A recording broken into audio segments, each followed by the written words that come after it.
Você gasta dinheiro com terra nova, compra aquele adubo que todo mundo recomenda, coloca no vaso e nada.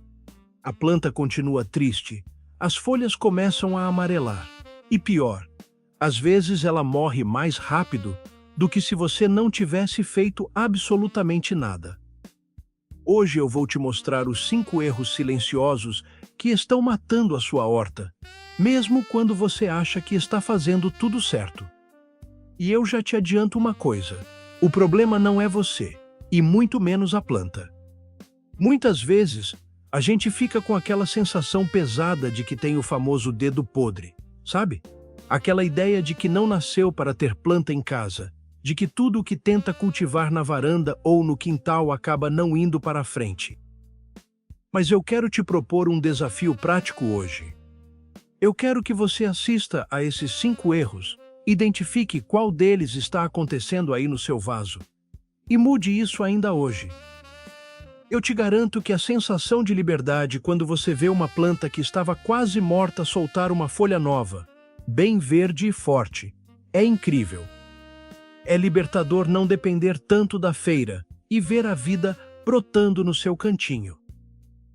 Inclusive, o passo a passo completo para acabar com essa história de dedo podre está no link da descrição, que é o Guia Horta Sem Mistério, para você acessar depois com calma.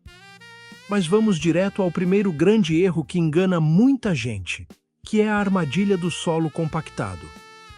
Presta atenção nisso, porque é aqui que muita gente perde a planta sem entender o motivo.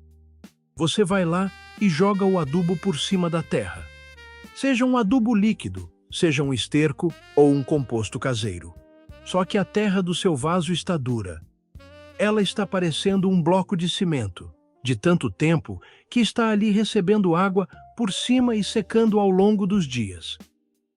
O que acontece? Quando você rega, a água bate nessa crosta dura e escorre direto pelas laterais do vaso, indo embora pelo furo de drenagem.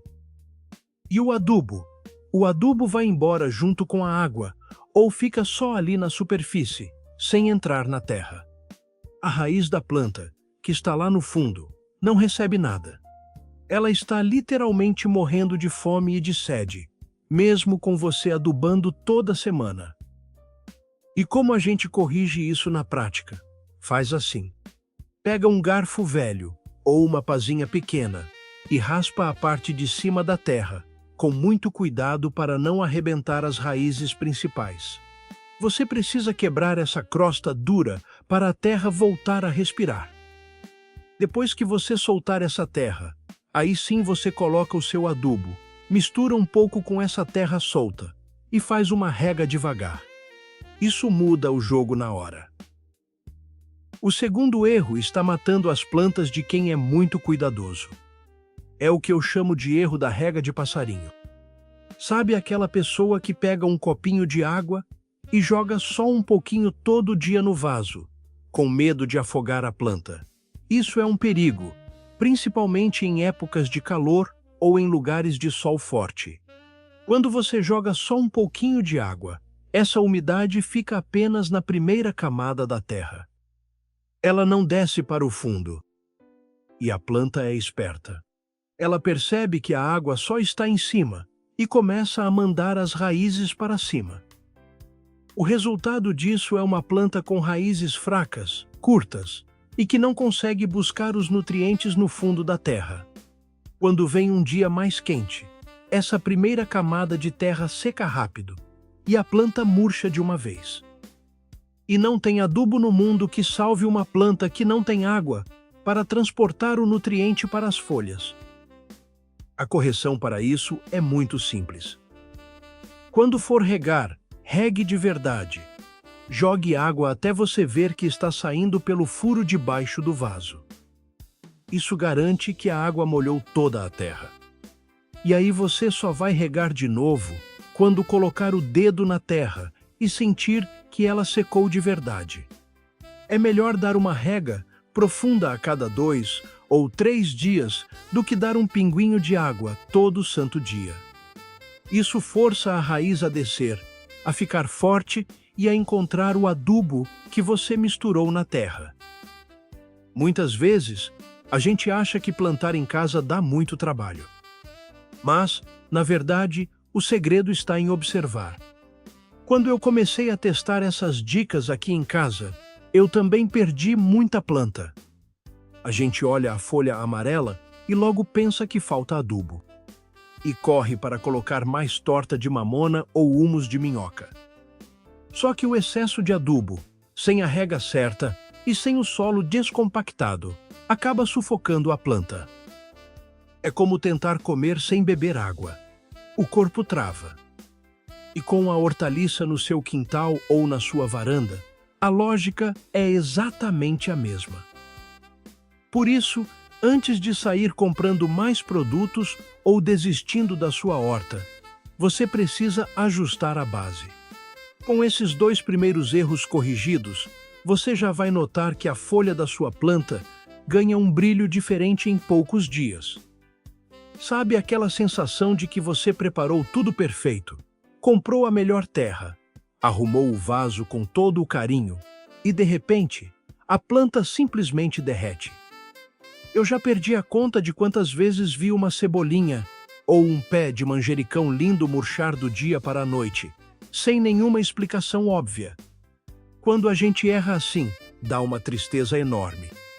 A gente imagina colhendo um tempero fresco para o almoço do fim de semana, e em poucos dias a planta está só o galho seco. Isso me deixava muito frustrado, porque parecia que o problema era comigo, que eu realmente tinha o dedo podre para o plantio. Mas a verdade é que o terceiro erro silencioso acontece justamente quando a gente quer dar o melhor lugar da casa para a nossa horta. E hoje eu prometo que você vai entender como corrigir isso de um jeito muito simples, para nunca mais fritar as raízes das suas plantas sem perceber. O terceiro erro que mata a sua horta, mesmo com muito adubo, é esquecer que o vaso pequeno no sol forte vira um verdadeiro forno para a raiz. Muita gente pensa assim: a hortaliça gosta de sol, então eu vou deixar ela no sol o dia todo. E sim, na maioria dos casos, temperos e verduras realmente precisam de muita luz. Mas quando a planta está plantada direto no chão, a terra espalhada em volta protege as raízes do calor excessivo. No vaso de plástico, principalmente aqueles mais finos, pretos ou muito pequenos, a história muda completamente. O sol bate direto na parede do vaso. A terra lá dentro esquenta demais, a água vai embora muito rápido e a raiz, que precisava de um ambiente fresco e úmido, simplesmente cozinha lá dentro.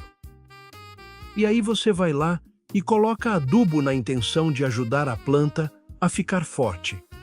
O adubo, em um solo fervendo e seco, acaba se concentrando e queimando de vez o pouco que sobrou da raiz. Para resolver isso na prática, você tem algumas saídas muito fáceis. A primeira é evitar vasos muito escuros para aquelas plantas que ficam expostas ao sol forte o dia todo em épocas de calor. A segunda é usar uma cobertura morta por cima da terra. Pega folhas secas, palha ou aquela grama cortada que já secou e faz uma boa camada por cima da terra do seu vaso. Isso funciona como um verdadeiro protetor solar, segurando a umidade e não deixando o sol castigar direto a superfície. Lembrando que o link está na descrição, onde eu deixei o material completo ensinando a preparar o vaso certo para evitar esse aquecimento e manter sua horta viva. Agora vamos falar de um erro que nasce da nossa própria ansiedade de ver a planta crescer logo. O quarto erro é o excesso de adubo caseiro mal aplicado. É a gente achar que, se um pouquinho de adubo faz bem, muito adubo vai fazer a horta crescer o dobro. E isso é uma armadilha clássica no dia a dia. A gente tem o costume de pegar restos da cozinha, como casca de banana, pó de café usado, casca de ovo, e jogar direto na superfície da terra, esperando um milagre. O problema é que, quando você joga o alimento cru direto no vaso, ele ainda não é adubo. Ele é lixo orgânico. E para virar nutriente, ele precisa apodrecer ali na terra. Esse processo de decomposição gera muito calor e rouba o nitrogênio, que deveria ir para a sua hortaliça. Ou seja, você acha que está alimentando a planta, mas está esquentando a raiz e tirando a força dela. Nessa hora, você vai notar que as pontas das folhas começam a secar, ficando com manchas marrons, parecendo que foram literalmente queimadas nas bordas. Isso é a planta pedindo socorro por intoxicação. Como a gente resolve isso para não perder mais mudas e estancar o erro? Faz assim. Se a planta sentiu, suspenda qualquer tipo de mistura imediatamente. Limpe a parte de cima da terra, tirando esses restos crus que não se decomporam. Depois, faça uma rega de lavagem. Leva esse vaso para a área de serviço ou para o quintal e joga bastante água, mas bastante mesmo, deixando escorrer livremente pelo furo embaixo, para lavar o excesso e destravar a raiz. Cuidar da horta é ter paciência. Não é sobre empurrar um monte de coisas na terra de uma vez, mas garantir um ambiente equilibrado e saudável para a planta crescer forte. Para sua horta não ser um peso na sua rotina, a manutenção precisa ser inteligente. A gente já corrigiu o solo empedrado, ajustou a rega, protegeu a raiz do calor, parou de jogar lixo cru e revitalizou a terra velha. Mas e no dia a dia? Como a gente mantém isso sem precisar de horas livres e sem virar escravo do regador? A primeira regra de ouro da manutenção prática é a poda de limpeza e de estímulo. Isso é algo que muita gente tem dó de fazer, mas que salva a planta e aumenta a produção. Quando você vê uma folha amarela, murcha ou rasgada na base da sua hortaliça, não espera ela cair sozinha. Vai lá com uma tesoura limpa e corta. Se você deixa essa folha velha lá, a planta continua mandando energia para tentar recuperar um galho que já morreu. Cortando, você redireciona toda a força dela para as folhas novas, para o caule e para a raiz. No caso de temperos como o manjericão, a poda é ainda mais importante. Quando ele começa a dar flores, a tendência natural da planta é parar de crescer folhas para focar na produção de sementes. Se você vai lá e corta a pontinha com as flores, ele volta a encher o vaso de folhas novinhas. É um pequeno detalhe de manutenção que faz a horta durar meses a mais. Outro passo crucial da manutenção de rotina é o controle de pragas sem desespero.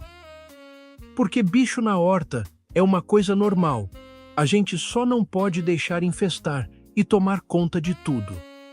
Uma vez por semana, quando você for fazer aquela rega mais demorada, dá uma olhadinha debaixo das folhas. É ali que os pulgões, as cochonilhas e as mosquinhas se escondem do sol. Se você notar uns pontinhos brancos ou um pó preto parecido com fuligem, não precisa correr para comprar veneno químico. Faz uma misturinha simples, 1 litro de água para umas 10 gotas de detergente neutro. Borrifa nas folhas afetadas no final da tarde, quando não tem mais sol forte batendo. Isso é manutenção preventiva. É resolver o problema quando ele ainda é pequeno, sem intoxicar a sua casa e a sua família. E sobre a adubação de rotina, lembra do nosso quarto erro. Menos é mais. Você não precisa adubar sua horta toda santa semana para ela ficar gigante. Se você preparou uma terra boa, rica em matéria orgânica, o ideal é fazer uma nova adubação de manutenção apenas a cada 20 ou 30 dias. E sempre usando um adubo já bem curtido ou um formato líquido bem diluído, misturando de leve na camada de cima da terra afofada. Fazendo esse básico bem feito, você nunca mais vai sentir que tem o dedo podre. Recapitulando de forma rápida, para você não esquecer e aplicar hoje mesmo. Primeiro, solte a terra dura do vaso com um garfo antes de adubar, para a água conseguir descer.